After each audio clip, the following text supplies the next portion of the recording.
Welcome to ACCUSTATS Video Productions. My name is Jeff Carter, and I'll be filling in for Billy Incardona today, and my guest today is Tony Annigoni. We have a match here, a winner's bracket match, with Francisco Bustamante from the Philippines versus Earl Strickland of the United States. It's a match that whoever wins will bring them into the 17th, 24th spot, and should be a very interesting matchup. What do you have to say about this, Tony?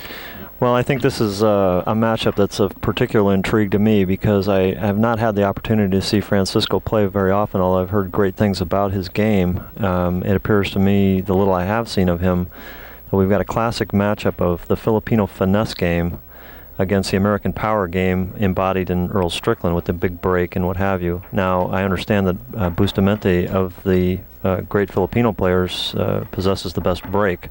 So I think that may be some ammo to come with to hold off Earl's power game. But I think we're in for just a really intriguing match here.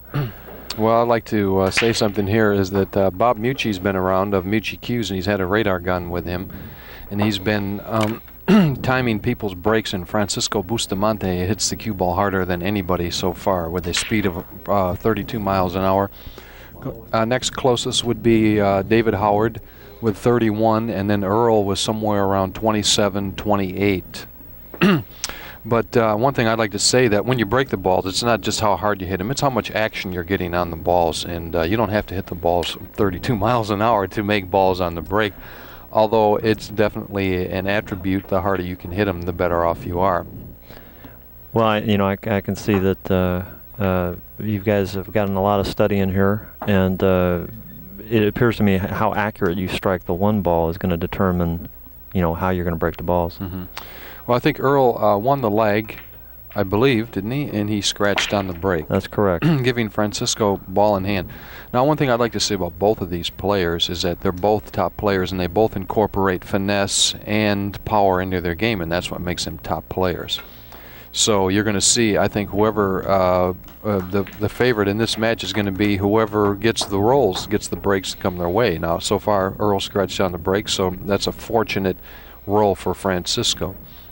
Yeah, well, I think under the format that we're using in this tournament, the Texas Express format, making sure you don't scratch on the break or scratch anytime is pretty important here. Mm-hmm.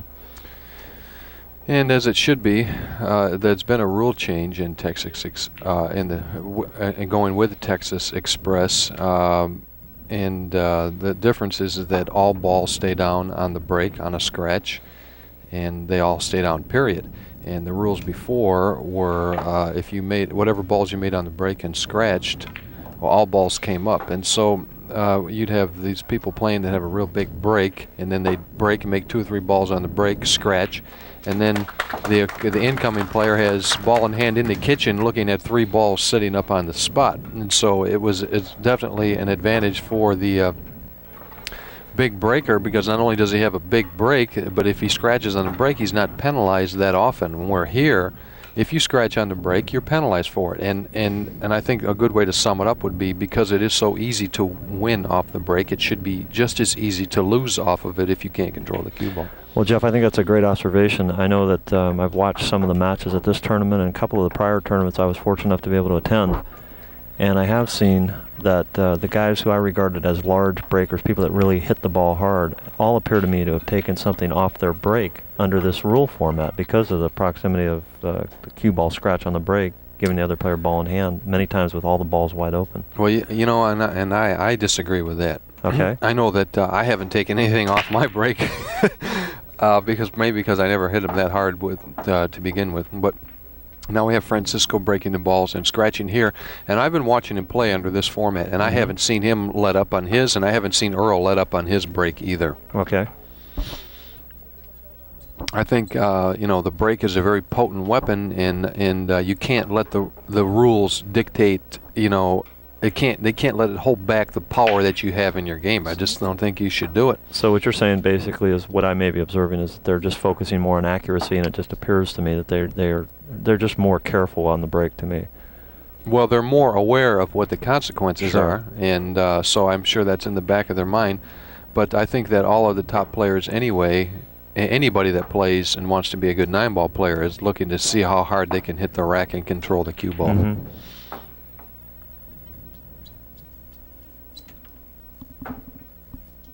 Okay, so we've got Francisco ahead 1-0, and Earl's at the table. And it looks like he's in command here. He's got a straight-in shot on the 5 ball with a good angle to get on the 6. I played a match on this table last night, and that table plays really nice, and the lighting is superb. It's a little bit better than the lighting on the other 3 tables, which is kind of a shame a little bit, because the lighting should be like it is on all tables, like it is on the table that these guys are playing on right now. Yeah, it seems like the conditions are markedly different, as you're pointing out here. I don't know if our viewers can see this on the tape or not, but the tables to the right and left are definitely quite a bit dimly lit comparatively. You can see there's bright spots in the middle and a little bit shadows down on the end rails. Also on these tables, they're Brunswick Gold Crown, the black lacquered ones, and they play really nice. And we're playing with Simonis 860, which is a Simonis brand, a little bit different than Simonis 760. It's 100% wool, the 860 is, and it's just a little bit slower than the 760. It plays really nice. Now Earl scratched on the break again, so we've had 3 breaks and 3 scratches. And which is a little bit unusual. It could be the beginning of the match jitters a little bit, because both of these guys know that they got to play really well to win, and any mistake can cost them. That makes you a little bit nervous until you finally get going in the groove.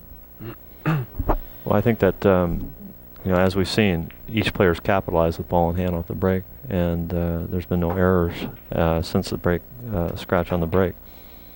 And here's Bustamante again, and the balls are fairly open. Let's see what he does. Well, it looks like he made a really nice shot there. Moved that 4 right out. It looks to me like he might have had a billiard on the 9, but he can see it better than we can. Yeah, he's right up there.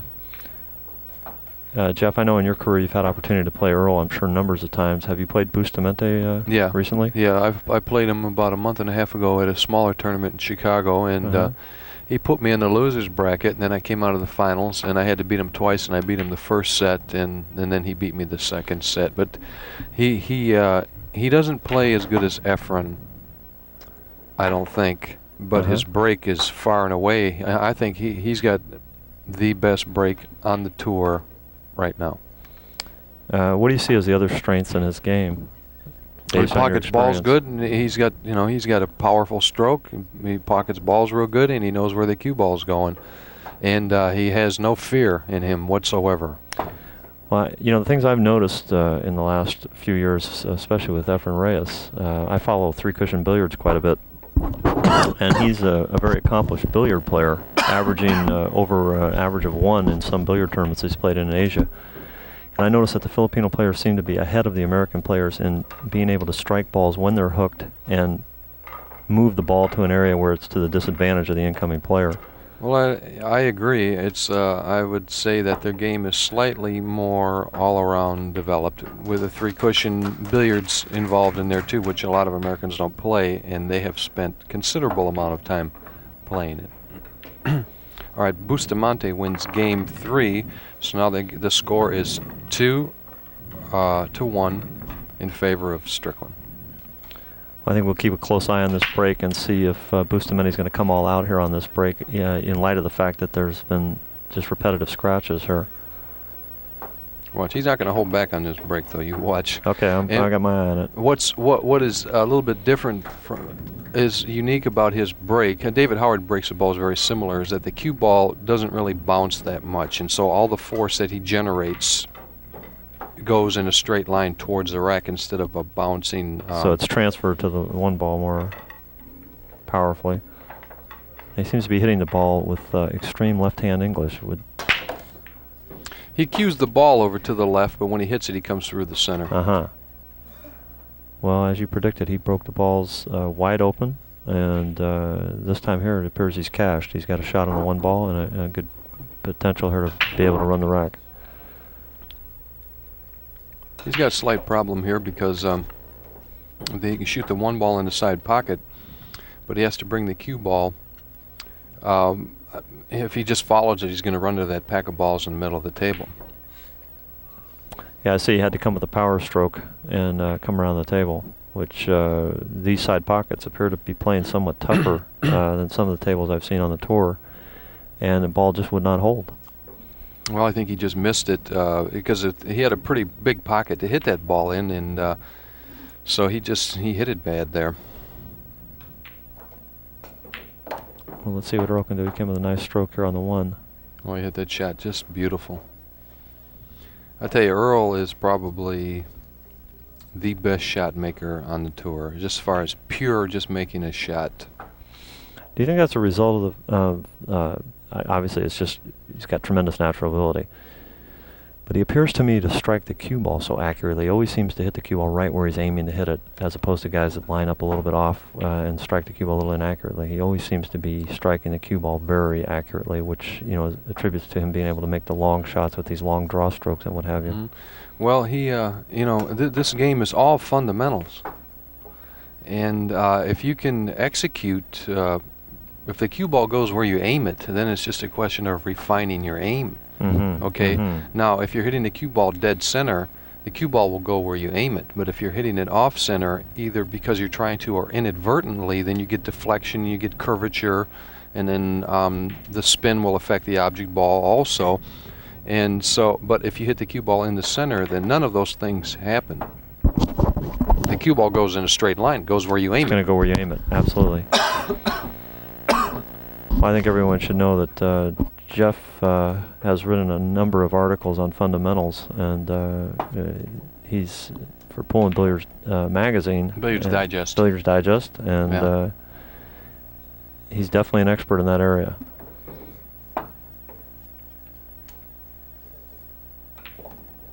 Well, thank you very much. That's a very nice thing to say. Here, I thought I was an amateur all this time. Yeah, right. If I could only get the right publication, that'd be a new start. Yeah, you can see I haven't been known for my reading, but no, actually I have looked at those articles, and they're very informative, especially for beginning players. Well, Bustamante wins game 4, and so now the score is tied 2-2. That's been a little crack in the armor there. There was a couple of misses that game, which we hadn't seen prior to that. And I think that your observation that they're still a little edgy. I mean, these are two guys like heavyweights going at each other, and they're looking for a little place to strike. Well, what happened there was Earl played a combination there on the 4-ball that was hanging in the lower right-hand corner, and he ended up hooking himself. So he kicked at the ball, and he hit it really hard. I mean, extremely hard. And because he hit the ball so hard, it shortened up when it came off the cushion, because it went farther into the cushion, and then the cushion pushed it out back faster. So it has a tendency to come out sharper than if you just hit soft and just kind of rolls off the cushion. Well, I think we saw a pretty good example of Mr. Bustamante's break here. I'm intrigued by his technique of cueing the ball way to the left and then coming through and striking it closer to center. Whichever the case is, I don't know what his speed rating was on that, but well, he made 4 balls on the break. Pretty good. I think Earl would like to give him a speeding ticket for this break if he could. Well, you're under arrest. Under arrest for a heist in transit. He got a little bad luck here. It's not the odds on. Oh, actually, he does have an open shot here. This is great.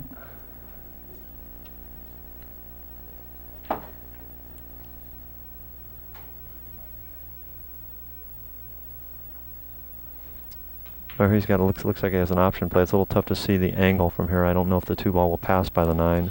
I think he's going to shoot the 2-ball in the side. That's the way it looks from here to me. But I don't know. Sometimes it's hard to tell sitting here. Could be playing the 9-ball. He's doing something. It looks like a combination. Bingo. And he's taking care of his cue ball here. He's very conscious of Earl's shot-making ability here, and just fell a little short. He was trying to hook him behind the 7-ball. I think you could see an example of their billiard knowledge on that shot. He's trying to bring the cue ball back to a place where he can leave Earl safe. See, yeah, it looked to me like I would have, unless the 5-ball wouldn't pass the 9 there, I would have played the 2-ball in the side pocket. Well, I think he'd like to have that shot back, but he seems to have Earl a little bit off a bubble off here in this match right now. Well, that ball looked to me like it dipped over, and that's what Earl is gesturing as to what happened. That the ball, he rolled the cue ball down and it drifted over to the right. I think that last shot's a good example of Bustamante's touch. He's got very delicate touch, and you can see it in his backhand, or he's very loose at all times. Yes, he cradles the cue stick in his hand, and he has a lot of wrist action.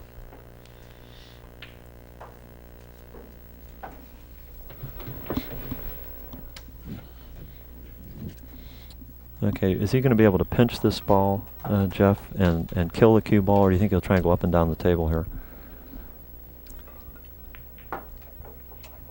Hard to say.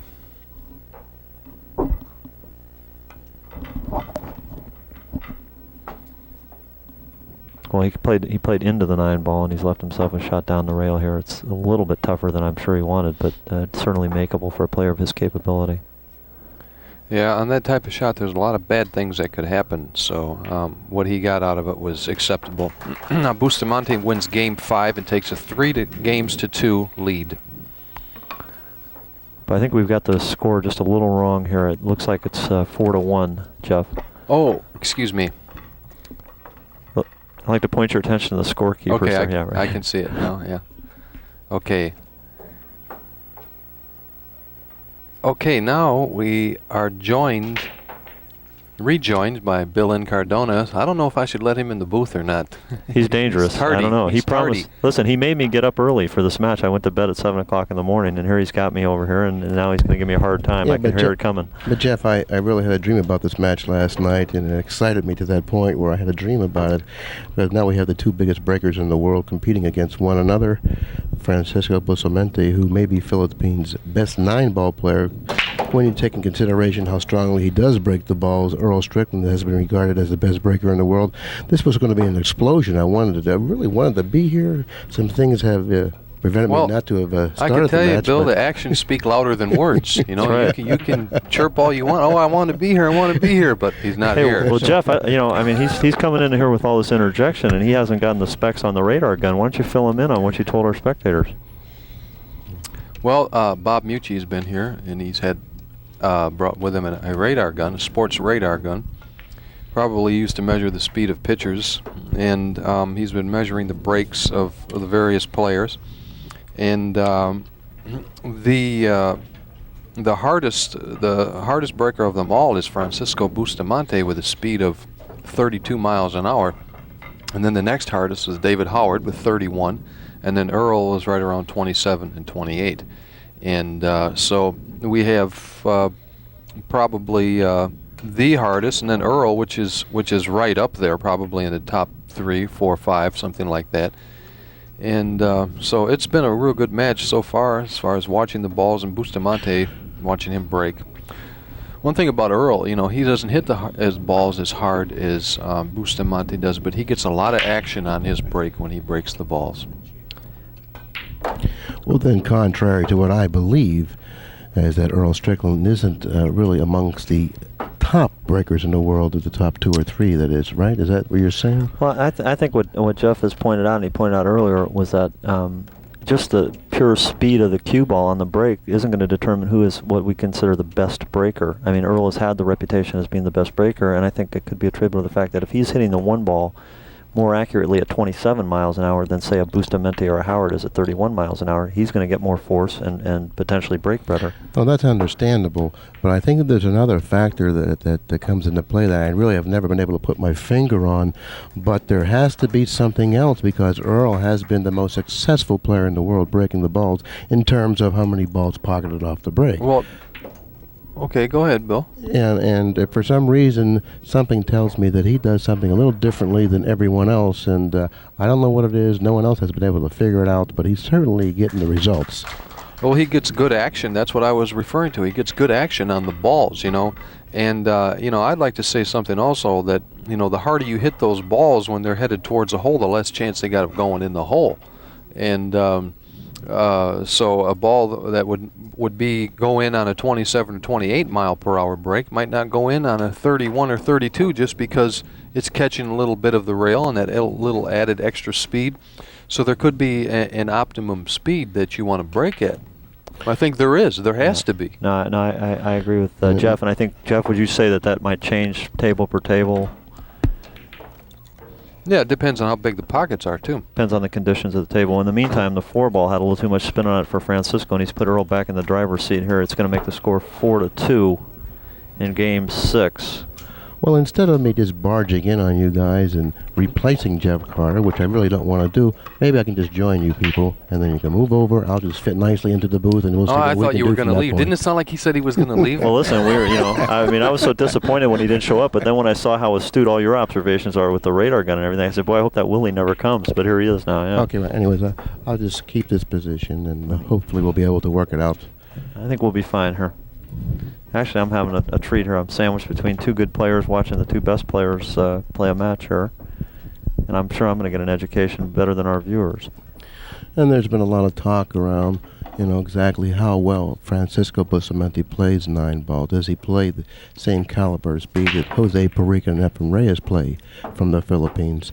And I don't, 9-ball, of all the pool games, I feel 9-ball is not really a true test of skill because it's not that difficult of a game to play, and a lot of success stems from how well you break the balls. I do believe in the game of 9-ball, Francisco Bustamante is at least at the level of Earl Strickland and Efren Reyes and Jose Perica because of his break, and he's an excellent shot maker, and at his age, surprisingly, he's a very, very experienced player. Yeah, he's well seasoned. The one thing I notice about those Filipinos, when they come to America, they come here to win money. So that's correct, and they're winning, and they're coming in droves. I had a Filipino player in my area when I was growing up, who had mentioned many times to me the existence of Efren Reyes, and kept warning me. I felt like that at some point in time there was going to be this barrage, sort of like killer bees from Brazil, coming in here, and here they're coming, and I'll tell you what, they're a treat because they're all great players, and I think they possess that billiard knowledge, which gives a little different finesse angle to the game that we haven't seen.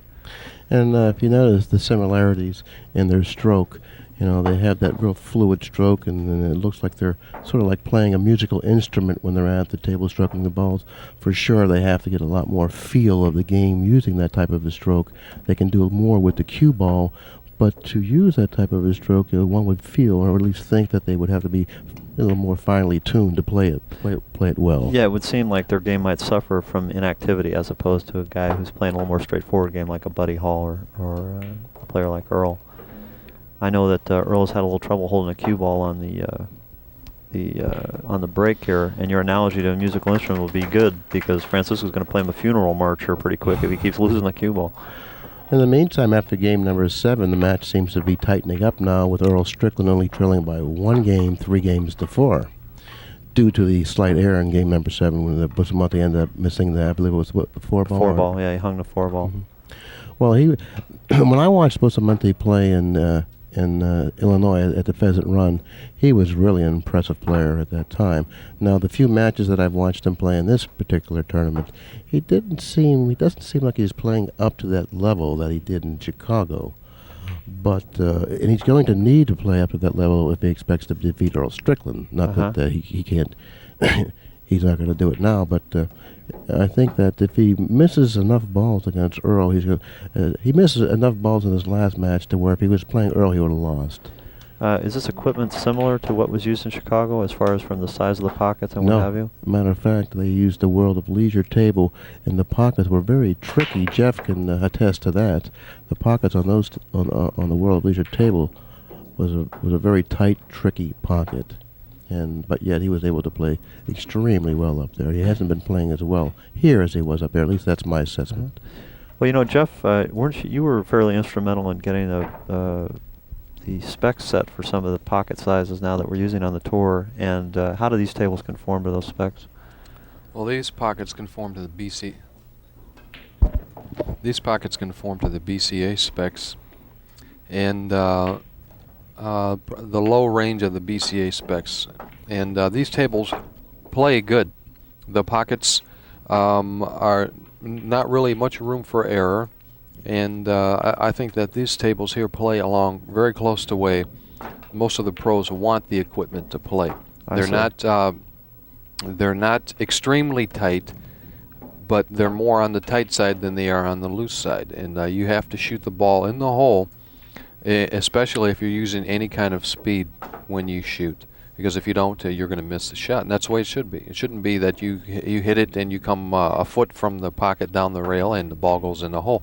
And we have played on a lot of equipment like that in the past few years. So hopefully we're headed back in the right direction. Yeah, it appears that I know the tables that they used in the LA Open were similar to these, but somewhat snugger, and they appeared to fit your spec a little closer than these do. But these tables are certainly aren't giving anything away, and they're playing very well. Well, not. A lot of the players seem quite happy in the way the tables are playing. In the meantime, Francisco Bustamante looks like he's played himself a little bit out of line. A very crucial shot in this particular game coming up here. Spinning the ball with inside English, trying to miss the 9, wasn't able to do that, but more importantly than missing the 9, he missed the ball. Earl Strickland's back out of the table with an opportunity to knot up the match here. That's right.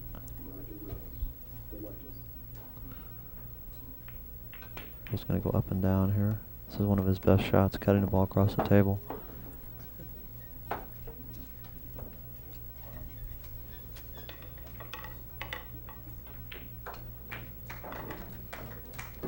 Earl appears to have really grasped his concentration now, and part of it is he's gotten a couple of easy shots here to really get rolling, but he appears to be much more focused, Jeff, than he was right at the beginning. And another thing that's really quite inspiring for Earl Strickland is I noticed the giants that have fallen onto the looser side in this event at this point. Johnny Archer, the #1 ranked player in the world, was defeated by a fellow from New York, a relatively unknown player by the name of Narkovsky. Yeah, Scott Narkovsky. Okay, who, by Is the this a way, losers bracket match? no, this is a winner's bracket match, and I said that one of the reasons why this Earl's even more inspired for this match is because Johnny Archer lost, Nick Varner lost, Efren Reyes lost, which really kind of clears the path for a guy like Earl Strickland to just, swing the way into the finals. I saw Earl right before this match, and on these 3 tables we had at one time the Efren Reyes match and the Varner match. They both lost, and Kim Davenport, another major contender, went 13-12 and was able to pull it out, and Earl was really eyeballing those 3 matches because he saw, hey, here's my chance. And I think the other thing that's got Earl inspired here is there's a lot of chatter about Bustamante's playing ability and the Filipinos in general, and Earl's sort of an American homeboy here. He wants to bring the pride here and he win. Certainly does. He definitely gets inspired to win these big matches. Yeah, no question about it. That's a great observation. Earl really loves playing for his country, and in a sense, this is the type of a match that he feels is America against Filipinos. This is the Olympics to Earl here. There's no question about it here. This is we're back in World War in Manila here.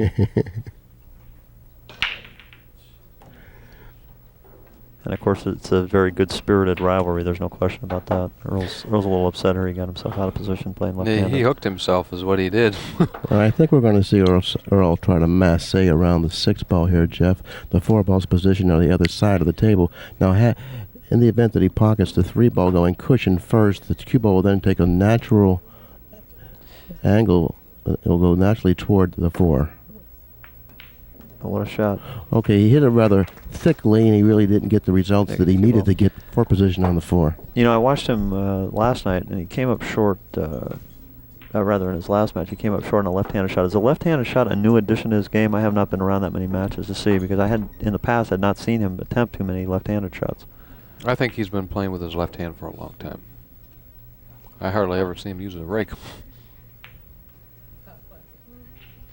See, now that shot there, that ball, that pocket reacted just the way that it's supposed to react, where he hit the ball, and he hit it probably 8 to 12 inches up from the pocket, and he missed the ball. And in the past, we've been playing on equipment and it's been Brunswick tables just like this, where the pocket has been big and the rubber has been soft, and you hit a shot like that, and there's no question the ball's going to go in the hole. Yeah, going down. Now, you brought up an interesting point. Does Earl play opposite hand? Is he ambidextrous? And Jeff said, yes, he has played opposite hand. and that's the way he remembers him playing. Actually, the only weak area in Earl's game that I can see is his obstinance to purchase a jump cue, and that's correct. Yeah, he doesn't really like the jump cue because he says that if you can't jump over balls with your regular cue, it should not be allowed, and he's offended that we have allowed that particular tool into the game. Well, I know a lot of players are really sorry that they offended Earl, but that's just the way that it is. Well, yeah, he appears to have the attitude that it's a gimmick. It's a gimmick. But I think if you look at all sports, the equipment has changed and the equipment's gotten better. And I think one thing that we've faced as a problematic in pool is making the game a little more exciting. And the jump shot absolutely makes the game more exciting. There's no question about it. Yes, there's definitely a lot of merit to the opposing view that the jump shot is an exciting shot, so why not have it in the game? Even though it takes away from the strategist, the more defensive player a little bit, it certainly helps the offensive side of the game. And I feel that's where we really need help in the offensive side of the game, because that's what makes people, that's what makes the blood rush, and that's what makes people talk about, hey, did you see that shot? Wasn't that great? And I think the jump shot has added a lot to the offensive side of the game. Well, I think any shots like that the spectators can perceive great difficulty in, as opposed to a textbook player like a Buddy Hall who's like dot in perfect position every time, and a guy's saying, well, gee, anybody can do this. Little do they know sometimes. And when you appeal to the masses, I feel that the haphazard player probably gets a better response than the technician like Buddy Hall. Someone who's always out of line, making these spectacular shots. A lot of people may say, "Oh, he's a great player. Did you see that shot?" That's so therefore, correct. the jump cue has added quite a bit in that area to the game. Well, it is amazing some of the shots guys can jump with the jump cue, and they seem to have a version, several versions of these jump cues now, where it's almost like a golf bag a guy's got for a cue bag. And in the meantime, it takes a special type of a skill to be able to jump balls with consistency. So therefore, you have to develop a skill for that particular shot. And if you're able to do that, I think that you've earned your right in the games that you win with that particular tool. Yeah, so and of course, they're readily available for any player to buy and incorporate into his game. So it isn't like you can't get one. It's not some secret H-bomb weapon. Well, very much like Strickland, all the Filipinos do not use jump cues. I don't know of any of the Filipinos that even own a jump cue. That's interesting. Well, we were pointing out their ability, their artistic side of the game, like the massé shots and the spin shots and the great spin shots they come with and kick shots. They just seem to be at an advanced level that seems to fit these style of rules, where if you're hooked, kicking a ball becomes so important, being able to kick the ball and return a safety with a kick shot. And it says so much about the ability of the Filipinos to do that, along with players like Earl Strickland and Alan Hopkins, because it's common knowledge now that the jump cue is such an advantage in today's 9-ball, especially in tournament play, because you get out of a lot of traps with the jump cue that there's no way you can possibly get out of the trap kicking at the ball, but yet they're still able to persevere in tournament play, not using the jump cue. So it has a lot to say about the ability and the skills of the Filipinos. They play such accurate position, they seldom hook themselves. That's just look at this shot here now. He cut that ball in and come back up, and the only place he can stop where he can make the 3 is somewhere right around in that area where he stopped right there. And he got right in the zone. It's a beautiful shot. Well, certainly it's a good indication that he's comfortable out there right now. He's got the speed of the table down. It's just second nature to him right now. So he figures to run the balls here. So now, to be truthful with you, I don't know if I would play this shot like that, because if you don't end up right there, you're hooked. And there's other ways to go. I mean, the top players always look for a way to go to where you can't hook yourself. So that even if you don't end up with your position, at least you're not hooked. Well, there was some merit to that shot, Jeff. The other option he had was going one real cross table, playing position for the 4 in the upper right-hand corner pocket, which would seem to be the more common way we would see someone play the position for the ball. But the way he played position for the side pocket, which increased the accuracy of the shot slightly. And I feel that that's the reason why he did that. He felt that he would probably pocket the 4 ball more often, playing shape in the fashion that he did. He elected to do it that way. He got out of line, but he recovered because he had a good safety. in the meantime was good enough because Earl Strickland came to the table and has now put Francisco Bustamante behind the 5. Let's take a look at his kicking ability here. Well, narrowly missing the kick. I'll tell you, he was shooting to make that ball as opposed to trying to lay it back down. He was playing very aggressive there. He had an angle to play position, and he shot the ball and just off just a hair. Now, Francisco Bustamante, compared to the other 2 great Filipino players, Efren Reyes and Jose Perica, I think in that particular area right there, kicking balls, I think that Reyes and Perica do it with much more finesse and accuracy than Bustamante. Bustamante still goes after the offensive shot, where Reyes and Perica know what side of the ball they're going to hit, and they hit it with the correct speed. So therefore, I think they excel in that particular part of the game a little more so than Bustamante. Yeah, he's not far behind, though. No. Let's see what he does here. He's going to have to play a shot. His speed here is going to be something. Here he comes behind the 5. Okay, that's where they get Behind that real good touch with that stroke they use, that violin stroke, which a lot of people misinterpret as a pump stroke. It's that violin stroke that they play that sweet music with. Earl really doesn't like the sound of it right now. Earl's not going to like the sound of this shot right here. I can tell you that right now. This sounds like Led Zeppelin to him right now. Anyways, it was a great recovery by Earl Strickland. How is Francisco's shot-making ability here? I mean, is he... Well, what do you think? I think Earl's going to have a headache here in a minute. The music's still going to get to him here. He figures either pocket the ball or at least hit the points of the corner pocket, and I think he's either going to make it or just put it in the pocket now, for Earl. Is he going to aim to hit this ball slightly full, Jeff, and leave the cue ball behind in the zone behind the 6 and the 9, where if he does miss the ball, he's got a safety? Well, that was surprising.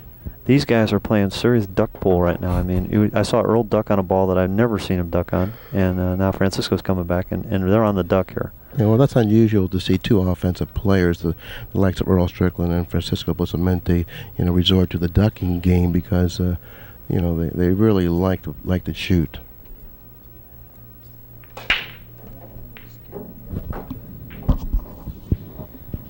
Oh, here we go. He's going to have a nice touch shot here to come up with. That's one thing I like about playing on this cloth here, is that you can really use finesse on this type of cloth. The ball rolls straight, and you don't have to hit it hard, and it will roll the distance that you predict it will when you shoot. You're saying it'll carry, the ball will carry with your stroke. Yeah. But it's not really what you call a fast cloth, though. But it does roll. It rolls really good. Which would have to favor the Filipinos in the way they stroke balls. Well, here's an error here on Bustamante's part. He's got Strickland a little off angle with a double kiss, but he definitely was not trying to leave the 4 ball in that area. But had he not gotten the double kiss, I think he would have left Earl even a better shot than what he had. Really? Leaving him because the 4 ball was heading in the direction of the bottom cushion, and there was. Oh yeah, there's no question he was trying to play the ball short and have the ball come back across on the side rail. On the end rail. Yeah, he hit it rather poorly, and he did get the kiss, which really created a little more difficult shot for Earl. Had he not got the kiss, I think Earl would have had a much easier shot than what he had. There was a strong play by Strickland. Able to position the cue ball behind the 8. Just an accurate stroke. I mean, that's an indication of his ability to strike the cue ball accurately. He strikes the cue ball so accurately when he on any kind of shot where he's up in the air or jacked up, as we say. On this shot, Jeff, I would hit it hard. I would think that this is the time to try to get a little bit lucky here, because I don't think there's any way he can hit a part of the ball to play as safety, considering the position of the 4 ball and the cue ball both. So therefore, I would try to put some velocity into this kick and try to get a little lucky here, which he did hit the 4 ball first, and there is a chance of him getting lucky, not in the sense that he has pocketed the ball, but he's created a lot of distance in between both the object ball and the 4 ball. You know what? It was amazing because when he shot that shot, it looked like he missed the 4. That's what it looked like to me. It looked like he missed the 4 and hit the 9, and then the 4 ball moved. It was like a delayed reaction, right? Yeah, that's funny. Well, I think that, I don't think he examined it. I think you might have seen Reyes maybe play more rails on that kick shot, but he went for the 1 rail. See, now, that shot there, you see the way he shot that shot? He shot that shot with, like, low right-hand English, right? And to me, if I would have shot that, I'd just roll that ball in. Why do you want to put low right on it? So you get perfect position? I mean, he made the ball. He hit it perfect. But You know what I'm saying? Yeah. He Well- made the shot like twice as hard as what it was when he did that. I think an interesting observation on that shot is that, and this is an indication of the type of players we're watching here, is that these guys went into a prolonged safety exchange where they played, say, 5, 6, 7 times, and then Earl was able to get up and make that long shot and just come with it. Well, That says a lot about his ability to come with a shot, in a crucial situation, and especially after not really shooting an offensive shot for a long period of time. One would think that he would get up there and hit it a little roughly, but that wasn't the case, was it? No, not at all. well, Not at all. it's like, to go back to what I was saying. I mean, all you got to do is pocket the ball, just roll the ball in. The cue ball is going to come off the end rail and head back up somewhere towards the middle of the table, and then you shoot the, what was it, the 5 ball? The 5 ball next? was in a zone where there was no way to not have position on it. I think your observation is good. I like the way Jeff would have approached that shot. But if you ever watch Earl practice, okay, which I'm sure we all have plenty of times, Earl practices shooting shots in that exact fashion. He doesn't like to roll balls. He likes to stroke balls in. So therefore, the shot that he just executed certainly wasn't unfamiliar to him. He knew exactly how to hit it, and he hit it exactly the way he knew he had to hit it, and that's what he did. He got good results. The score is now, Earl has tied the match up. The score is now 5-5.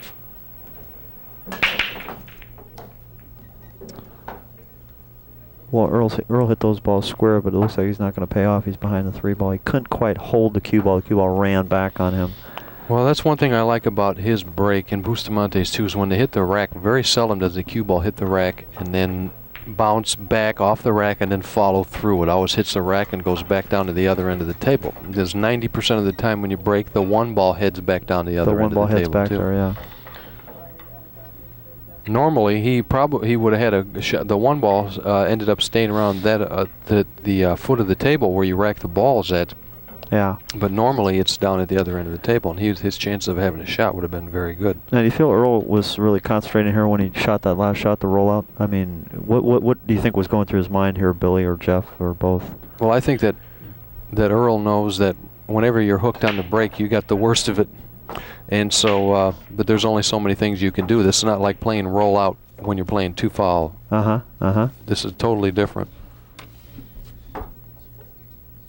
Well, it appears to have paid off. Bustamante went for the shot, and he's left Earl somewhat of an opening here. Earl looks like he can cut this ball. If he cuts it to the overcut side of the pocket here, he won't let Francisco shot if he gets the cue ball out, and he's struck it very well.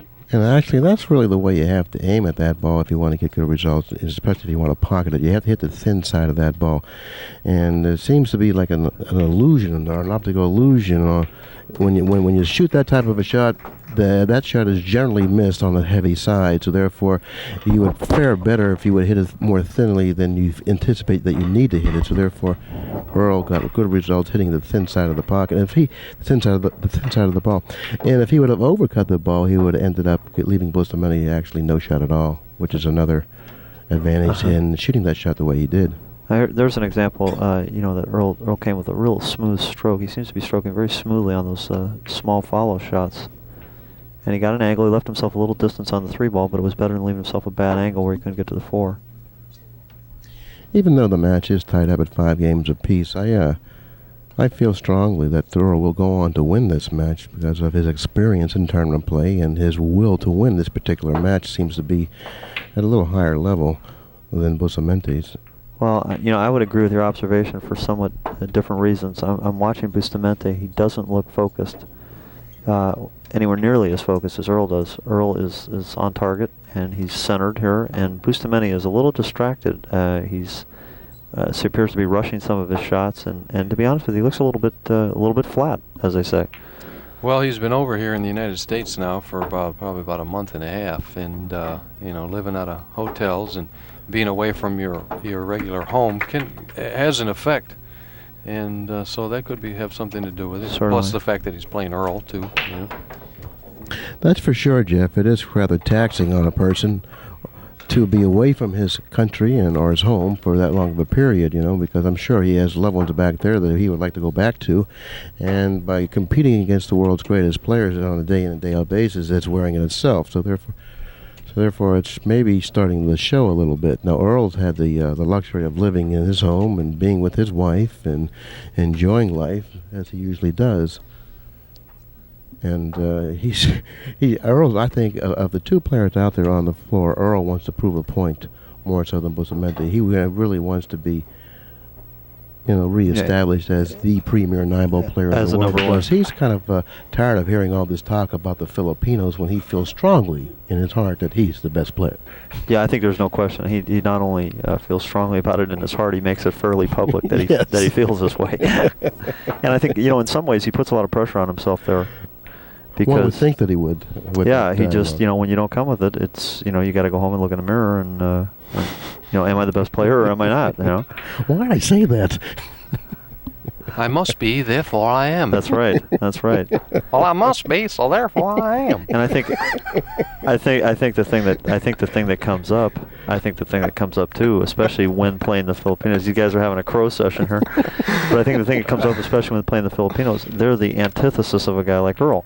They are non-emotional, and they're in the game all the time. They seem to take losses and wins with the same equal emotion, which I think that puts them on an even keel the majority of the time, where a guy like Earl is kind of bouncing up and down here a little bit more. I think everybody's the antithesis of Earl. Are you saying that he's unique, Jeff? Well, if you want to use the word unique, yeah. I think we want to keep the right word. We're going to keep this in a complimentary vein. We'll use unique.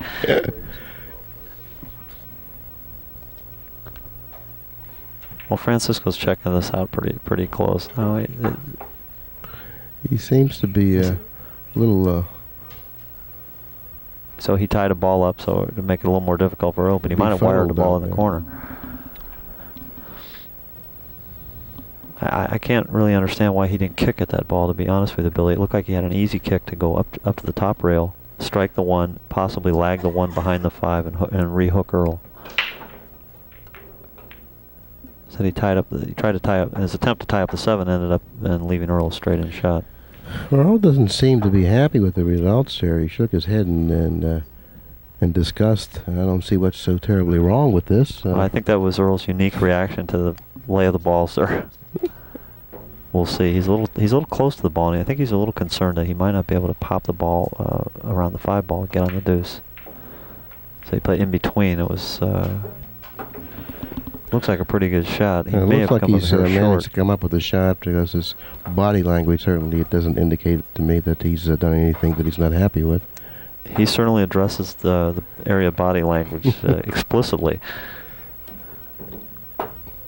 Well, that's what some of these things that we're joking good-naturedly about are the things that make Earl an exciting player to watch too. As controversial as a player that Earl is, he seems to be a very entertaining player and appeals to the masses. ESPN happens to really, really enjoy the way Earl handles himself at the table. They say we should have more Earl Stricklands in our game. Well, I think that he's definitely a flashy player. His concentration level is apparent even to the most mundane observers. But I think that he has a little bit of what I used to call the Howard Cosell factor working for him. So sometimes his emotional outbursts get the crowd going against him, so it becomes a real dynamic situation.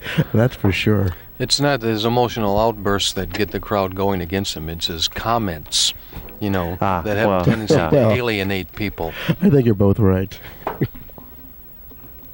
Well, in the meantime, he's putting old Francisco's side of the score sheet here on the alienation end of things here as he's taking the lead here 7-5. We're doing so much time yakking here, we're not paying attention to some of the basics our spectators want to hear here. So how many consecutive games has Earl strung off here? I believe it's 3. Yeah, it was 4-3. Well, no. It's 5-4. Yeah, so he's won 5, 6, 7, yeah. He's won 3 consecutive games. He was losing 5-4, and then he won the 5th, 6th, and 7th. And I would say that Earl's break has gotten a little better here at every latest attempt at the table here. So see if he follows suit here.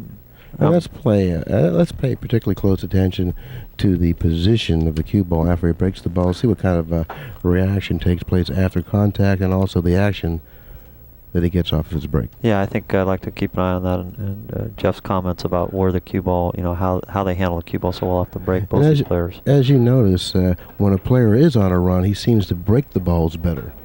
As that adrenaline starts flowing, he seems to get more in tune with the break in the game, and it's really, really important. Do you think that's a question of just fluidity? I mean, just in general, the guy's getting, he's getting rolling, and now his stroke's becoming more fluid. Okay, now he broke the balls in that particular rack. I thought he broke them with a lot of velocity, a little harder than he has been breaking them. But look, he's come up dry here. Yeah, I don't think that he hit him that good, Billy. I don't think he hit the rack that square. Well, I agree with that. He didn't hit the rack as squarely as he has been hitting. But you can see the velocity. track the one ball took. It went towards the center diamond on the right-hand long rail. And the last couple of times, the cue ball's gone straight back, as Jeff had pointed out. So it's obvious that he could have hit the ball harder there and still not got any better of a reaction by not hitting the one ball full. Well, we'll see what. Go ahead, Jeff. This is a crucial game for Francisco here because the score is losing by 5 games to 7. And what happens on this run out? If he doesn't run out and loses this game, he's going to go down with a 3-game deficit. And we're halfway through this match right now, and so every game is very, very crucial. Well, Francisco made an excellent shot. He had to control the cue ball and put it in a very small area to get position for the 3 on the side. He was able to do that even though he was in an awkward position for the 2. In the meantime, the key to this rack, I can see at least, is from the 4 to the 5 to the 6. No, the 5 ball seems to be the key shot. He's got to get on the 5 ball from the 4, and if he gets on an angle, he can get to the 6. I think Jeff's observation here about winning or losing this game, if Francisco loses this game, that gives Earl 8, and that means he's only going to need to win 5 games, and Francisco's going to need 8. So in essence, it would be like playing a handicap session where one guy needs 8 and one guy needs 5. And Francisco certainly doesn't want to be in that position here. No, he certainly doesn't, and I'm certainly sure he's going to do everything within his power not to get in that position, and looks like he's doing a fine job of preventing that from happening. I think he made a great shot on the 5 ball, and now he's playing the side pocket, and he's come up a little bit short, but certainly he can recover from this angle. He's got a natural 2 rails around. Yeah, he has a few options here, and this certainly was one that worked out well. Well, nobody on this crew is going to bet he's not going to win this game. That's for certain. Not unless we don't like money. That's right. Okay, this is game number 14. Excuse me, game number 13. And it goes to Francisco Bustamante, who narrows the gap by 1 game at 6 games to 7. Yeah, so now we've got a situation where Francisco needs 7 and Earl still needs 6. So we really got a 1-game swing, which is much more manageable. Yeah, which is still up in the air who will win this match, but I still give the edge to Earl. Jeff, would you say that nobody's really gotten a break going here? I mean, I would say that the break hasn't been a real big factor in this set so far because nobody's stringing any racks. A lot of times when you watch Earl play and Francisco, they put 2s and 3s and 4s and every now and then 5 or a 6 on you. Now here he is. He's cueing way left again. Do you think this is something where he's actually analyzed his stroke motion to the point where he knows that, hey, I've got to line up this way to come with the full force that I need? No, or do you think he's just doing it naturally? I think that's just what the habit that he's developed in his game. When you watch a lot of players do that. Jimmy Cowboy Moore, who's an older man, retired now, but was certainly one of the great players in his era 30, 40 years ago, and he crossed over the cue ball like that too. Whenever he would hit the ball, if he was going to hit right, he'd cue the ball. I don't know where he cued it. I know he was always going off across over the side, huh? Yeah. Side swiping the cue ball. Well, would you think that it has something to do with Bustamante, the way his back arm, obviously it's very pronounced, his back arm is up in the fashion of a lot of the billiard players. And it just seems to be that when he comes to that power stroke, he has to point, the cue seems to be in relationship to that crook in his arm. Yeah, I don't think so. I think that that's just the way that he's learned. If you were going to teach somebody how to play pool, you wouldn't have them imitate his style, because his mechanics, even though he executes very well, the reason that he does is that because any top player like him is extremely coordinated. They have to be, or they're not going to be they're not a top player. Sure. You can't be a top player unless you're extremely coordinated. And so they could assume any number of styles and still play very well. And usually what happens is that when a player grows up, he assimilates the styles of the other people around him, such as Efren and Jose, and then there's a lot of other Filipinos.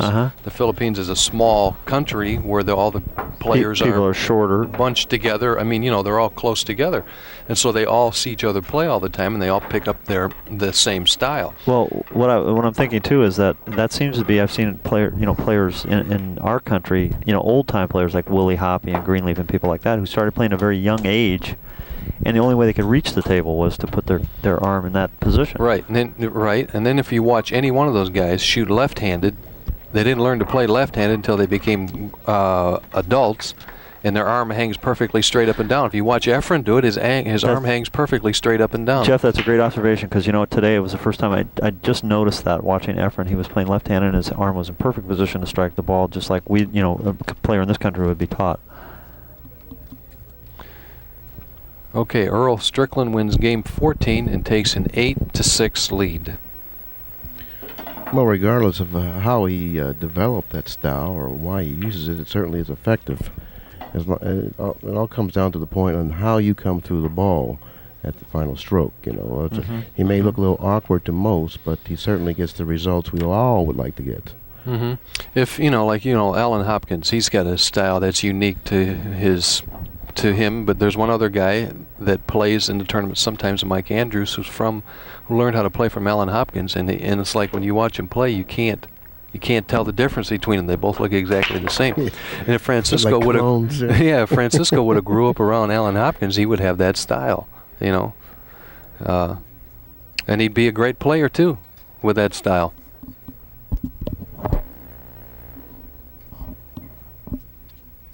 Well, Earl is up here and he's shooting the one ball. It has an open shot, but this is not exactly easy pickings here. He's going to have a tough shot to get a position on 2-ball and possible combination on the 9. It looks like the billiard on the 2-9 may be there, but from the angle that I have, it's quite difficult for me to distinguish whether or not he has the billiard. No, the combination may be there also. Combination, but not a billiard. Yeah, but the question is, can he get the cue ball down there? That's right, and I think that he's got a long road to hoe here. Yeah, it looks like he's got the angle to go between 3 and 6, which he's already done. Well, dropping execution beneath the 2-9, which looks like to me is going to be in perfect position for the 2-9 combination. What a shot that was. I don't know how his angle was, but I'll tell you what, his execution was supreme there. You don't know how his angle was? I don't know how his speed was either. Yeah, right, exactly. And then if he makes this, he said, well, I don't know how his accuracy was. Yeah, exactly. Very well said, Jeff. Right in tune. There he goes. Is he going to check his cue ball here, or is he going to put him behind the ball? Oh, he's banking I see. it. Look at this shot. Said the blind Hey, sports fans. Okay, after game he fooled us. Yeah, that's what he said. After game number 15, it's Earl Strickland now with a 4-game lead in the match at 9. Excuse me, a 3-game lead in the match with the score being 9 games for Strickland and 6 for Bustamante. And more importantly, Earl's where he needs 4 to win. And Francisco is going to need 7. So, this is starting to get out of whack here. This was really weird because when he looked over, Earl looked over at the camera and smiled and said, I fooled you. It's like he actually displayed some charm, you know, and it's like you're just not used to that from Earl. You're not. I'm not. You just bring out the worst in him, Jeff. Oh, look at this little break. There's an example of breaking the balls, okay? Which I was discussing a little earlier, is that, as you win games, you seem to pick up in all areas of your game, shot making, position, play, even the break. Well, there's a good example. What Jeff pointed out is that what he liked about their breaks was the fact that cue ball went back and it tailed the 1 ball. And now here Earl's just gotten a little bad luck. He's behind the 6. I mean, those are sort of the breaks of the game. And I mean, sometimes you only look at rolls where a guy, lucks a ball in or scratches or what have you. A lot of times, the biggest role in the game is how the balls are laying when you get up to the table.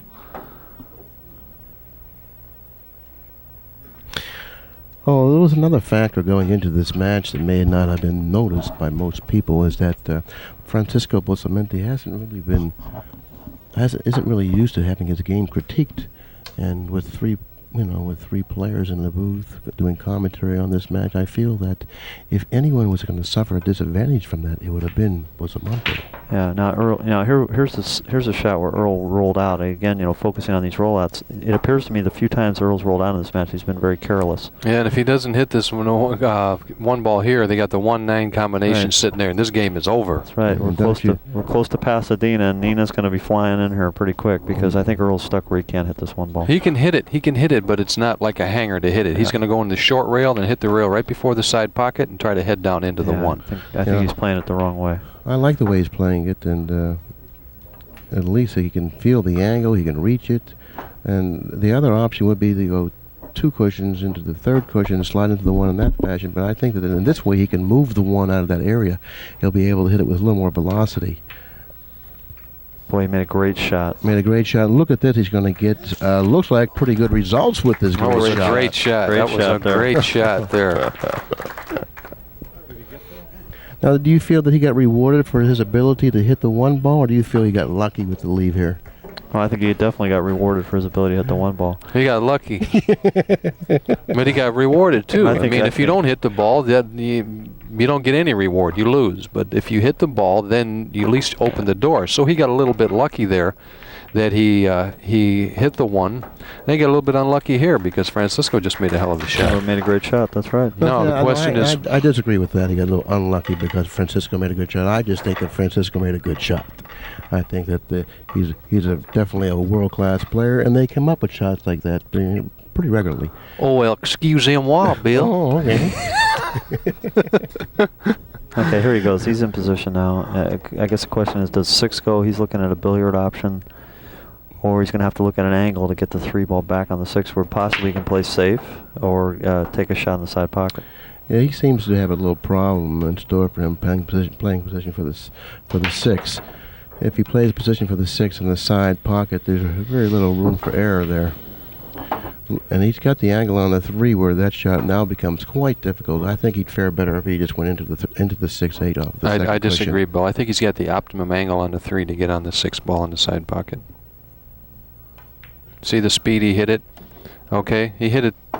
That shot right there, it was set up almost within the optimum position to get shape on the 6 and the side, even though he came a little bit short. But you see, he didn't have to hit the ball hard at all to get the cue ball back over into that area. Well, after I watched him execute the shot, and I do agree with that assessment. I believe he did have a good angle to drop nicely on the 6. Just coming up a little bit short, but recovering quite nicely. Let's see, does he have a shot in the 8 here? He's got a tough shot. Let's get a close-up of that shot, Rick, and see exactly how Twice up and does down. this shot lay in relation to the corner pocket. Twice up and down on this shot. He's got problems. I think he may try to hit the 9. He's got problems. Look at this shot. Around the world, he says, in 80 Came days. with that billiard Wow. shot. Yeah, Look at that. Great stroke. Actually, it was a Routine. very creative shot, realizing that it was automatic position using inside English. If he's able to pocket the 8, knowing exactly where the contact will be on that bottom cushion, sending it 4 rails around the table. Very nice shot. And now he narrows the gap to within 2 games of the lead at 7 games to 9. Well, this break is going to be a big shot here for Francisco. He's going to have to come with it. Well, let's see some racks being strung here. We haven't really seen that in this session. No, we haven't seen it at all. It's been kind of trade-off, one bad break after another. They start out with a series of scratches, and let's see if he comes with all his 32 miles an hour, Jeff.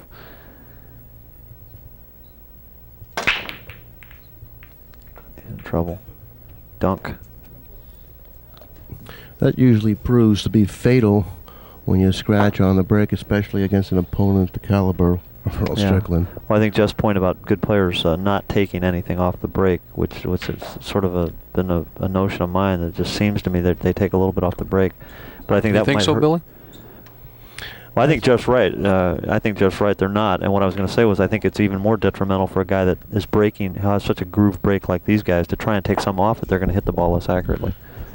I think that first, when the Texas Express rules were first implemented into the format, that they did take a little bit off the break, but since then they put it back on because they realized that all they have to do is reprogram themselves or just concentrate more, practice more, breaking the balls, and then they could increase the velocity that they had prior to the Texas Express rules coming into effect. I feel that the players now, especially the top players, are breaking the balls with the same velocity now than they were before the Texas Express rules were in. So there, Tony. No, I know you. No. I agree with you. I agree with you. No, I agree. Absolutely. I'll tell you, like I said, I was going to get an education in this match here. There's Earl. Uh-oh, trouble. Alert. There it is. He's behind the 7 ball, and that's just a bad error there. He got pretty close to his work. I do believe, Tony, that he can hit a portion of the 6 ball. I don't know if he can hit enough of it for it to pocket it on the side, but seems like it's going to be awfully close. Well, I'll tell you, it looks like you're right, Billy. He's certainly made the shot a lot more difficult than it could have been.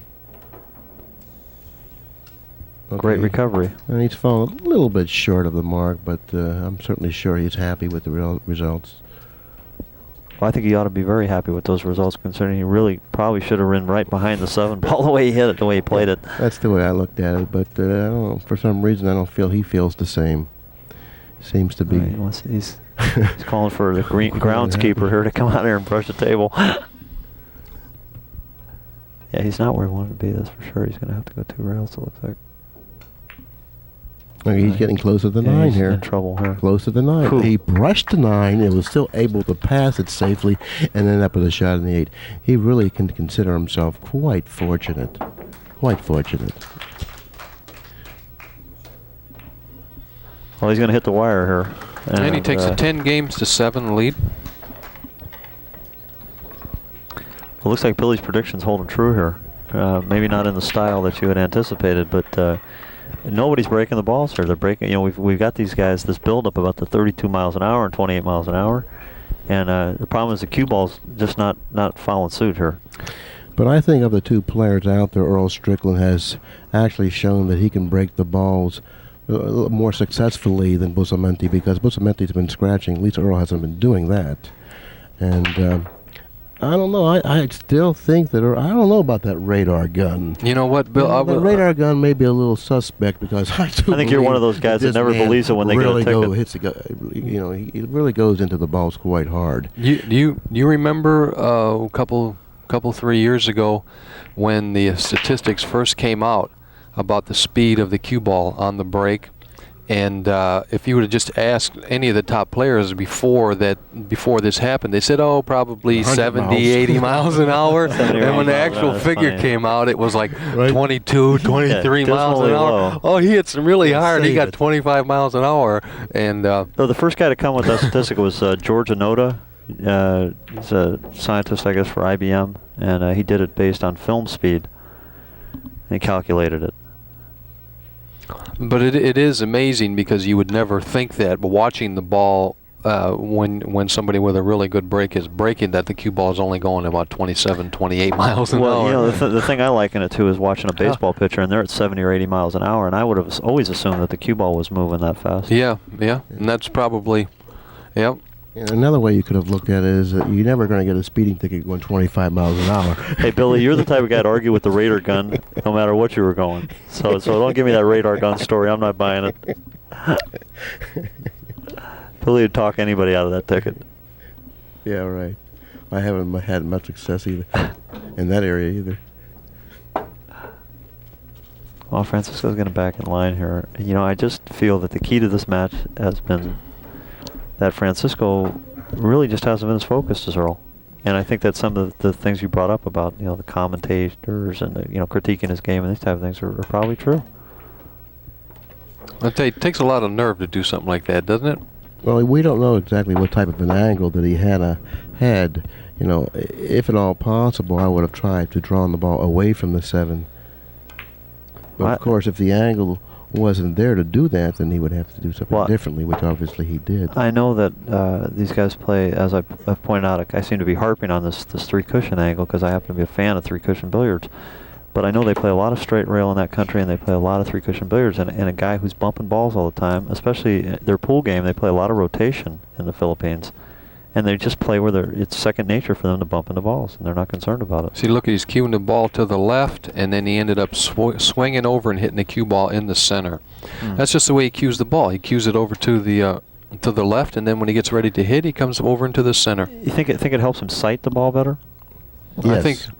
No, I don't think so. That's how he does it. Well, I mean, I think that's why he does it. Yes. Yeah, that's my personal opinion. At some time or another, though, that type of style will contribute to an error. Oh, no, I agree. I think it's just his perception that it helps him sight the ball better. Is why there's no other reason for him to line up over there that I can think of.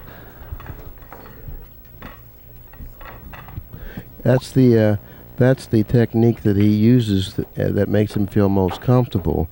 So therefore, I feel that he's more accurate doing it that way.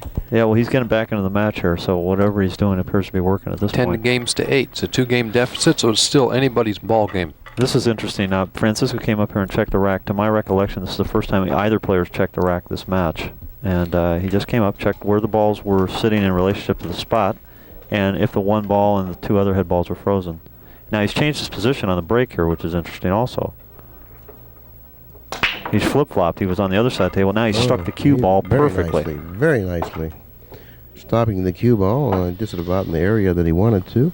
Pocketing 3 balls. 3 balls, on the break. which he seems to do somewhat consistently. And he has a nice shot on the 1. Correct. And No, I wouldn't call it a nice shot. Well, in terms of after pocketing the 1, the 3 ball will be the next ball. It's at this end of the table, and that's the way the cue ball. That's where the cue ball will be headed toward this end of the table. Well, I think in relationship to the shots he's been looking at after the break, this is definitely a picnic compared to what he has been stepping up to. But it's definitely not the ideal shot you'd want to start with. And See, now, I like to say something right now, okay? I'm No. going to interrupt. No way. Okay, now he had that shot. He had that shot right there, the 1 ball, right? And he was out on the edge of the cue ball, more or less trying to spin the 1 in, and he missed the ball. He hit it too thick. You know, and it seemed to me that if he made a mistake there, it would be trying to put too much spin on the cue ball. The main thing is Okay. pocket the 1 there because it's a difficult shot anyway. Oh, did he apply a lot of spin on the cue ball? I didn't Yeah. notice. Yeah. It didn't I think seem with- to with me Jeff's- from the angle that he had on the 1 that he needed any spin. No, he went for cushions. He went to 3 cushions in between the 3 and the 9. Well, we all know the importance of keeping did, your player yeah. in this chair here. He And looked to me like he didn't need to put any spin on the ball. The cue ball was going to make it back up to the other end of the table without it, and he ended up going out, you know, at least a full Q-tip over to the side of the cue ball. So then, you know, you get the deflection, you get curvature, you get an you know, throw on the object ball, and he ends up making a shot that he should normally, if he was just shooting straight center ball, should make. Yeah, no, I understand your point. Now, Earl came with a great safety here. He made a real finesse shot. He left him close to in the window, but it appears Francis is going to have to come with a real finesse masse here. He's come across the ball, stick, not quite. Okay, now this is going to be prove quite costly because Earl definitely has a good shot on the 1 in an ideal angle and after pocketing the 1 to come down table for position. I think on he's the got 3. to do a little something on the 1 ball, but it's certainly within his capabilities. Jacked up on the 9. He's come with a long bridge here, and he's a little off angle, but let's see what he comes with. This is one of his best technique shots. Well, you got to get away from hitting that 9 ball. That's Because it. if he kisses off the 9, he could scratch here. But I think there's an example of also what Jeff pointed out is he settled for a shot. In other words, Earl said, okay, the important thing here is to stay at the table. I'm going to settle for a little tougher shot on the 3 ball than trying to overpower the 1 and get back in perfect position. And it's paid off here. He's got himself now in perfect position to pocket the 4. This game should be history. This game is soon to be a wiffle ball on the wire up there. Yes, it's soon to be a An wiffle orange, ball. no, a white one, yeah.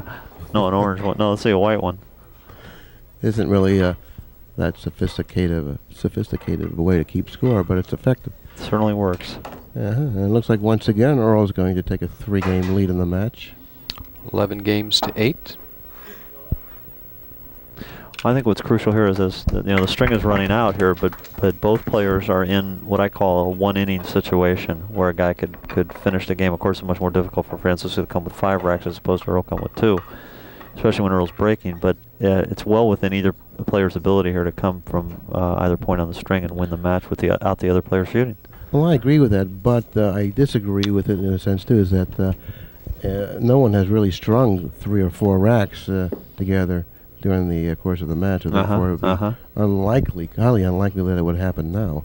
If the table was breaking better than it has been, I would have a. Now here Earl just followed suit. He followed Francisco's lead. He took the opposite position, and he has just got an unbelievable lay here on the 2 ball. It appears he should have scratched. Yes, I can't believe it's this. And I've never seen anybody quite so corner hooked in the side pocket like this, Jeff. Well, Looks that like is there's amazing, someone in the isn't bottom it? of that pocket The holding cue it ball. up. This The is cue the ball is at mystery least- spot. Yeah, It's at least halfway into the pocket. minimum halfway. Talking about angels. You can't even roll out down 2 cushions down in this way. It's No. only got one direction he can go. It's the first time a guy's going to have to go to the pick to roll out. Not quite, though.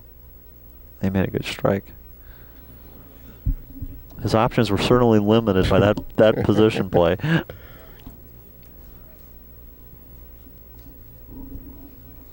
Now, what are you thinking about if you're Francisco from this spot on the wire? I mean, you're thinking, should I play safe? Should I shoot at balls? What are you going to do? I don't think he has very many options. I think he has to place the 2-ball by the 4-ball coming down table. He's going to allow the 2-ball to get away from him here. He's going to give Earl a shot. It's not a very good one, but it still is a shot. Jeff's got an angle here. He can look up the table, see if Earl can get by that 8. Well, I think he can make it. I think he can get by it. What the cue ball's going to do could come off and then hit the 5-ball. You know, it's not a sure thing for position here. I think he's going to try and come inside the 5-ball. In other words, let's go to the close-up ball and stick it. Let's go to the close-up angle, Rick, on that shot. You had it before, then you faded out. Let's fade the closer angle, closer. That's the one. Here he comes inside the 5-ball. So that was a great shot. Good call. Good call. Now does he draw back and leave himself in the zone between the 8 and the 5 for the 4-ball, or does he come back all the way behind the 5-ball here, Jeff? I think he's either going to draw it back or he's onto the end rail, or he's going to leave himself a zone between the 5 and the 8. Good call, Jeff. Well, the amount of elevation. Carter plays safe again. The amount of elevation certainly suggests he's going to come. Well, he went what a shot. I think he tried to go cross table, playing position for the 4 for the upper right-hand corner pocket. That's certainly a different angle than we were looking at there, and might have been the better play. He just come up a little short. And had he gone into the 4, chances are very good that he would have come up with a shot. Well, I think he got a little bad breaker. I think that the odds are hitting the ball at the speed he hit it, he should have got a break, but he hit it so square the ball stuck. Might have been a piece of chalk there or what have you. And he's yeah, he was very unfortunate. Now he's going. Now I think he's going the wrong way here. I think he should be going the other way with the cue ball. But what a shot! Made a great shot. Okay, Bustamante can see the 4-ball. He can see enough of it to cross it back in between the 7 and the 6. I don't know I think he can shoot it around the 7-ball and bring the cue ball behind the 5. He can? Possibly, yeah. We'll see. With his stroke, there's no telling. He's coming with the spin. He's going behind the 8. Okay, so that's the area, again, that he really falls behind Efren and Perica. Now, Efren or Perica, either one of those two players, would have positioned the cue ball very nicely in the proximity of where the 8 is. Well, he probably would have wedged it right in between the 8 and the rail. That froze it or something. And not been so concerned about the 4-ball. In other words, he would have played cue ball, cue ball, cue ball, and not be worried so and much that's about what you really have to think about when you're executing a shot like that. You're not supposed to be thinking of 4-ball. You're supposed to be thinking of cue ball. And if you do that, you're going to get much better results. Well, as in all aspects of life, you can't do two things at once. That's correct. Yeah. Oh, very well put, Jeff. Or you can't do them well anyway. Yeah. You can do it well, that's right. And expect to do them well. Still working on one, and I can't get that right. Walking? Walking. That's right. Good. Listen, I threw my gum away before I sat down here. Well, it's a certain fact that nobody up here is suffering from talking poorly. We've got this mastered. I just hope Pat has enough tape over there for the audio on this commentary. Earl Strickland takes a 12-8 lead, needs 1 game to win the match, and leaving Bustamante having to win 5 games. Okay, I'm going to predict that Earl's really going to come on with the he's going to get a little speed out of this break here. I got a feeling he's going to come up more around. I'd like to have that radar gun on him right now. I bet he comes with about a 31. At 31, I feel that he'll reach a 31, and I also feel he'll definitely pocket a ball in the break, maybe 2 or possibly 3. Well, now notice he's gone back to his old spot here. He's right. He seems to be in line with the corner pocket, and he come with it. Look at the 9-ball. Tremendous compression there. Well, he can have dry on the right. Yep, close but no cigar. Plenty of action. Hit him well, hit him squarely, come up dry. It looks like Bustamante has a chance to pocket the 9-ball off the 3 into the side pocket. You mean on the billiard? Yes. But he's gotten himself a little out of line on the 2 to follow in the optimal position for the billiard. Unless he really finesses this shot and kills it. I think that he's certainly got the stroke to do just that. But he doesn't have the ambidextrous that he needs to do it. He's not he doesn't play with his opposite hand yet. No. He'll play behind Well, he his plays back. behind his back very well. Yeah. Well, that... as a matter of fact, he looks like he just about plays behind his back as well as he does in front of himself. He certainly has the confidence to strike the ball. That was a great shot. It's amazing how he does that. Or I should have said he doesn't have the dexterity in his left hand to be able to execute that shot, but of course... I think it has to do with lack of availability of bridges in the Philippines. Look at this shot. Another good call by Cartier. Cartier. Monsieur Cartier. Cartier. Yeah, Cartier. Well, 12 games to 9 now.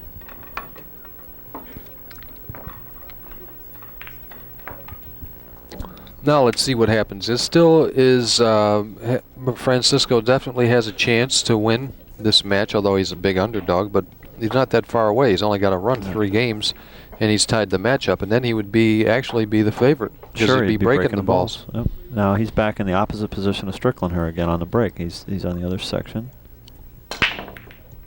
Now what I couldn't see from that angle was where he was cueing the cue ball from that side of the table. Was he cueing the ball to the extreme right and then coming back in?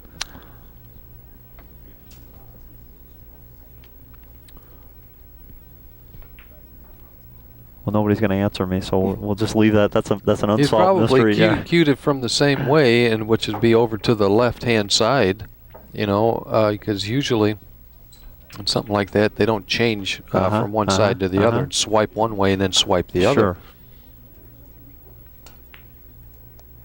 Well, we'll see if he gets to break again. We'll keep an eye on that. Okay, very quickly, the 2-ball position nearest the lower right-hand corner pocket, the 3-ball at the other end of the table to the left of the 8. There's a lot of complications in this rack, getting from the 2 to the 3 and also the 3 to the 4. Well, I'll tell you what, he made a great shot here. He's in perfect angle. He can come up the side rail by the chalk there and just finesse it right up the rail, leave himself an angle to go straight down at the 4. Spun into the window. Now he's going to have to reach behind the back. Behind the back. This guy plays long, Billy. This guy plays long. He's tremendously flexible here. Here he goes. Look at this. No fear. Playing the best #1 9-ball player in the world, and he's just going after it. Here. Yes, but this is totally wrong because you cannot defeat players caliber of Earl Strickland by not developing a skill with your opposite hand. Well, how about using the bridge? How about what's wrong? Whatever's wrong with that? I don't even think he looks at the bridge. You know, I've seen him miss now about 5 shots shooting behind his back. Now, Efren Reyes, as long as I've known Efren and as many times as I've played him, I have yet to see him play behind his back. To see him miss a ball with his left hand. No, I've known Francisco. Here he goes. He's playing a billiard shot. There it goes, and oh my God, he hit it just a little bit short. Well, he doesn't like that at all. Well, he was tentative on that stroke. I think he was thinking about it, and I think he liked the possibility of possibly playing safe. But this could turn the match around right here. This is a big error on Earl's part. This kind of reminds me of the match last night with Johnny Archer and Scott Nikovsky, and Johnny kept having chances to put the game away and couldn't do it, and ended up losing the match 11 games to 12. But I want to bring up a point once again. I don't want to seem redundant about this, but once again, I like to bring up the point about the strength of being able to develop a left-handed or a right-handed shot to be ambidextrous, develop to shoot with your opposite hand. Like I mentioned, Francisco Bustamante, I've seen him miss 5 balls shooting behind his back. Yeah. I've seen him shoot a total of about 8.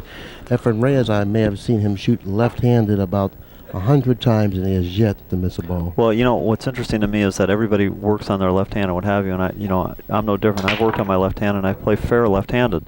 But something I spent a lot of time on as a young boy was playing with the bridge, because the bridge is there. If you can learn to play with the bridge, you can reach the shot from any place on the table. It's definitely a tool that has to be learned how to use, just like shooting with your left hand. Yeah. I'm sure that there going to be some time or another where shooting behind your back would be advantageous over any other form. There's no question about it. The only problem I'm going to have is I'm going to have to be anorexic to get the cue behind my back like that. I can't seem to make that maneuver. Well, you know, I've always wanted to be able to play with both hands, you know. I think they call that ambidextrous. Ambidextrous? Yeah, I'd give my right arm to be ambidextrous. It's a joke. It's a joke. Good. Don't quit your day job. I got a lot of mileage out of that, I tell you. You're not kidding. I think we missed a little. You know, Earl was coming with a little bit of his black charm there, with giving Bustamante a big round of applause on that shot, on the combination on the 9-ball. I think Earl was being a sarcastic there. In the meantime, we've allowed the break to slip by us. Why all that congestion around the foot spots? What happened there? Because Francisco broke the balls and made the 1 on the break, and then the cue ball was sitting right down by the 9, and the 2 ball was somewhere in the position that it is right now. So he was hooked. He hooked himself on the break. Well, that doesn't answer the question I asked. Why all the congestion by the foot spots? I just don't think he broke the ball. Probably, very it was well. probably a bogus rack. Oh, You know how a okay. lot of the pros do that. They okay. they try to slip one by you. Is that another skill? Is that another skill you need to That's a develop? skill. It's a skill. I got out Somebody racked. asked me when I thought was the point I'd reach where I'd become a good player, and I said was when I learned how to rack When the you learned how balls. to rack the balls, that's right. That's very generous of you. Okay, what do we got? Share that What are with we us. looking at here? Are we looking at a safety? I think he's going to put him in a sandwich here between the 7 and the 9. Oh, no sandwich. Yeah, he's going to put him in the beef stew. That's what he's going to put him Well, in. how'd the 7 come out there? Can he 7 go by, Jeff? I can't tell from here. It looks like it either does or doesn't, but it I'm looks like it not has sure. room to pass the 8. He's still got a little congestion here. He's got the 6. He's got to get right on the 5 ball. Yeah, this is no cinch run out here. No, think he has that, some work ahead of him. That's for sure. Well, I'll just tell you. I'll just make this prediction, and you're not going to have to be a clairvoyant here. But if Earl doesn't run out here, we're going to see somewhat of an emotional outburst. Okay, I like the angle that he chose to play for the 5. He should go 2 cushions toward the 6 and 9 here, using the side You don't think cushion. he's going to go down 1 rail here? Well, he could do that, but I like going 2. Well, he's using the 1 rail. Yeah, I think Although he the was 6 perfect. passes. I Yeah, don't the think 6 passes. So yeah, that's. Oh, if the 6 passes, then it's like history. He just played. I knew it perfect passed all the position. time, but I didn't want to say anything. I get tired No, of showing you guys up. I know. So you I just didn't say anything. You just but want I to knew look it smarter. passed. Listen, we concede. You're smarter. There's no question about that. Look, Okay, you're Jeff, sitting closer to the television. You got to be smarter. Okay, Jeff, what ball should he shoot here? Well, if it was me, I would play the 7 ball, probably in the lower right-hand I don't think he corner. likes his shot here, guys. I think the 7 might not With go. just a little bit of draw, and then shoot the 8, possibly in the same corner. Whew. That should do it, sports fans. This just looks like he's playing 1 pocket here. He's played all 3 balls in the same pocket.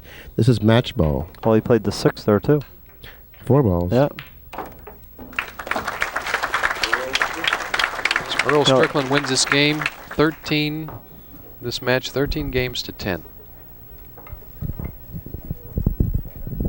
Okay, Billy, I'll let you wrap it up. Okay, yeah, this is Billy Incardona on behalf of Jeff Carter and Tony Annigoni saying thanks a lot for supporting ACCUSTATS. And if you're interested in this tape, give Pat a call, 1-800-828-0397.